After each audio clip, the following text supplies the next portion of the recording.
it's Paige. Welcome back. This is video 3 in our 3-part climate change series.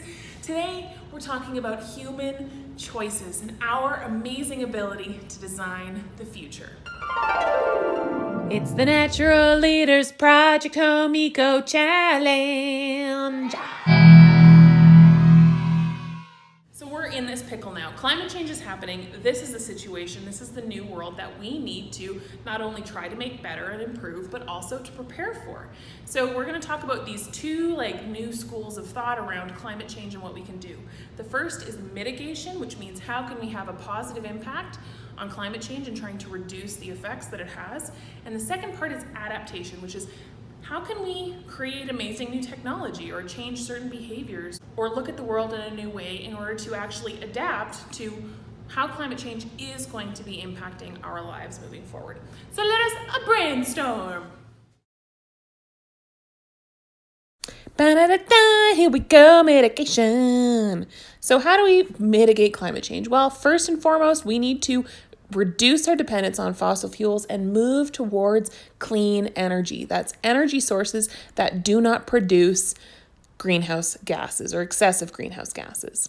Second thing we can do, find alternative transportation, which is also sometimes called active transportation, especially in the cases of walking more or using a bicycle.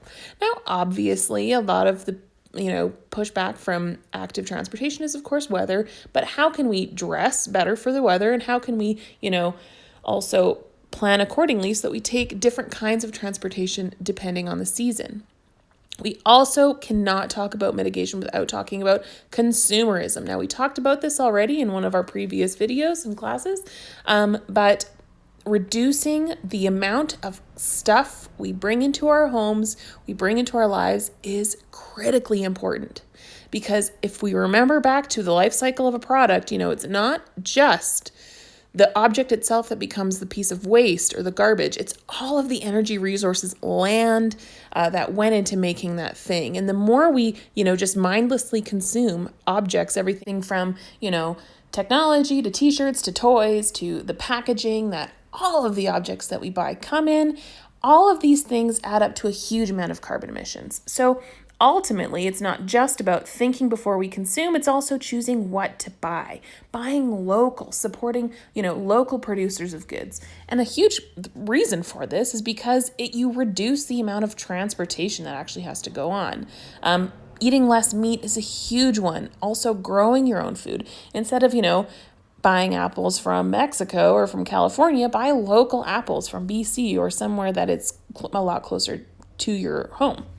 Anyway, all of these things actually do make a huge impact. It's a little thing that you do that amounts over time to a huge, huge savings in greenhouse gas emissions.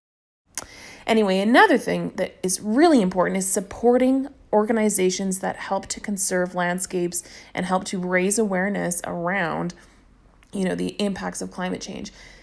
We take these things for granted, but those organizations, those researchers, the people compiling information, the people educating the public need our support. Another really important thing you can do is just plant plants. Obviously we're in the grasslands, so actually trying to plant as many native species as possible is really wonderful. But in lieu of that, you can also add other things that fit nicely into this ecosystem, including things like trees.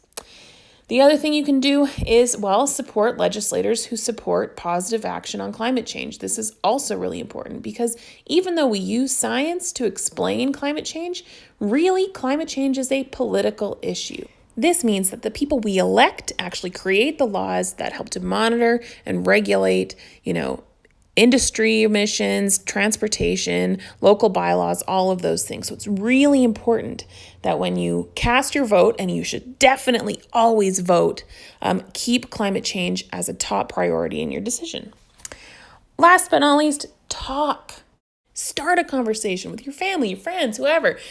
Start talking about climate change so that we can start addressing this as a real issue. Head on, talk about it.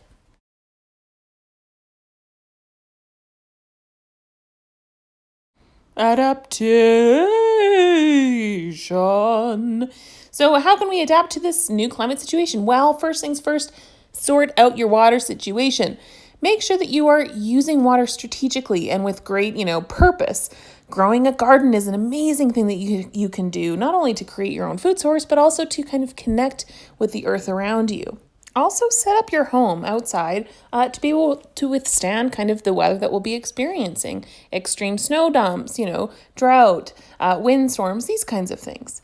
Also, set up a 72-hour kit so that if we are experiencing some kind of inclement weather or, for anything from grasslands to, windstorms, that you have what you need available to you. Reduce your dependence on energy. That's one thing that I'm working really hard on right now. Something I'm focusing on. How can I, dress for the weather in the winter so that I'm not heating my house as much? Those kinds of things. How can I, choose where I shop so that I can shop locally and shop, within my neighborhood?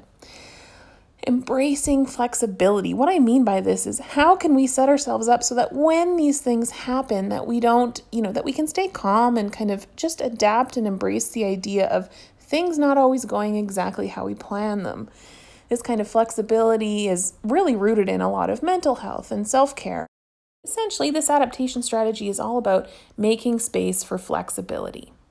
So another thing that we need to I think anyway, we need to embrace in terms of an adaptation strategy is finding ways to have fun in all weather. How can we have fun when it's colder outside, when it's really hot outside? How can we still come together as a community, have fun, and stay positive? I think that's just a really important thing in general. And this actually also speaks to how can we learn to have fun and entertain ourselves without necessarily needing to consume stuff. This is something that for me, the pandemic really brought into sharp focus. The extent to which I actually use shopping as a form of entertainment. Now, I'm not even a big shopper. That's not even something that I thought was an aspect of my personality. But, my hope and dream and desire to go to the secondhand store was was a really intense thing. So another adaptation strategy is how can we, pivot our desire for entertainment through the consumption of goods into, learning new skills, adapting, reusing, reducing our overall consumption, and finding ways to repurpose and fix things, and really focusing a lot on that kind of positive impact that we can have. And other forms of meaningful connection and entertainment.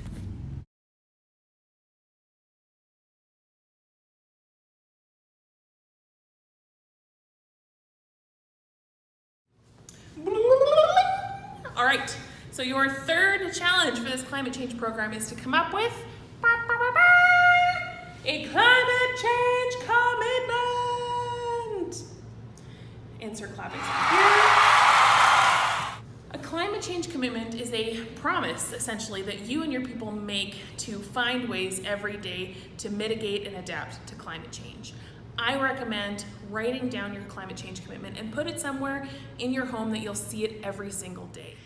Hey you guys, so I'm actually just cutting this in. I'm at home, I'm editing the footage right now. I'm editing this video together, and I wanted to show you actually my climate change commitment here that I actually have in my home. I started this, I want to say last year sometime when I did the Environment Lethbridge Green Challenge, which is super cool. I definitely recommend it. So let me show you. Okay, so this is my climate change commitment. Now this is in my home binder. I moved into my house about 2 years ago almost 2 years ago, and I'm slowly my climate change commitment is to create a sustainable home. I want my home to be as efficient as possible. So I have this list of different things that I'm working on, and I'm slowly working on kind of all of the different things that I've come up with so far to do that. So some of them are more lofty things, like putting solar panels on my house. I haven't done that yet. Or residing and insulating the exterior of my house. Those will come down the line, but basically my climate change commitment is to create a sustainable home. So another example of a climate change commitment, the other example for me was more specific and more focused, but another thing that I have on my door leading out of my house, I just have this little quote on there, lead by example. And so every day as I leave my house, I think about that, okay, my commitment to climate change is that I'm going to lead by example. So the actions that I take are going to, just assume that my nieces and nephews are watching, and that I want to make sure that I'm leading by example for them. So that's just another example of a kind of climate change commitment you can make. This one's more general. It's something I see every day. and then the other one is like an ongoing project. In sum, though, like all that you really need to understand is that your third challenge is to come up with a commitment to yourself and your people about what you're going to do to mitigate and adapt to climate change. All right, you guys, so I have one final word on climate change. A lot of what we've talked about in this series is pretty like heavy duty. It's a lot to think about, and it can be kind of like overwhelming and at times kind of scary, I think, for a lot of people. And there's a reason for that. A lot of the things that we talk about in terms of climate change right now are really negative, and that's because we need to be aware of the serious implications of what climate change does. That said, humans, we have been getting ourselves into some seriously sticky situations from go, all right? Slavery, colonization, extreme war, crazy droughts, wild global catastrophes. Bad stuff has been happening to humans for a while now. But what do we have in common with all of these events? We survive.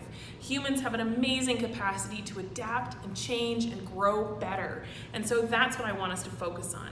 When you think about the future and what you want the future to look like, that's kind of what we need to start imagining in our minds. The future that you imagine today becomes a reality tomorrow. So your fourth assignment, and the last one for this climate change series, is to draw your perfect future world. All right, so I've started drawing Paige's Utopia here. I got a little bit into it, but just to give you a sense of, draw any kind of world that you want to see.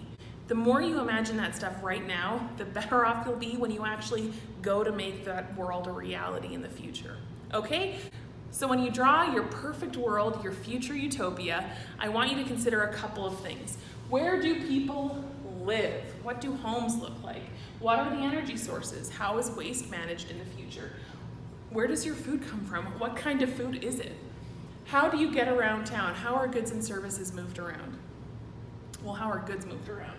What do you do for fun? What are the amazing fun things that you can do in the future, in this imaginary future world of yours? What is some cool new technology, from 3D printing to, I don't know, teletransportation, to like space travel, to time travel? And lastly, what do natural areas look like? What kind of wildlife is around? What does the world look like in the future? It's really important that we don't get bogged down in just the very serious problems associated with climate change. We also have to start imagining an amazing future. So what do you want the future to look like? Thanks for joining me in this 3-part series all about climate change.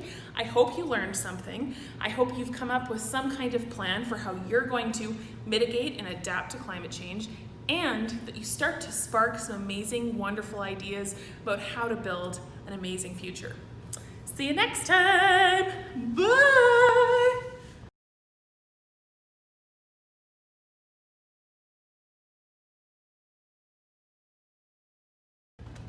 Bear's rocking on the hoverboard, gonna see to get it chewy.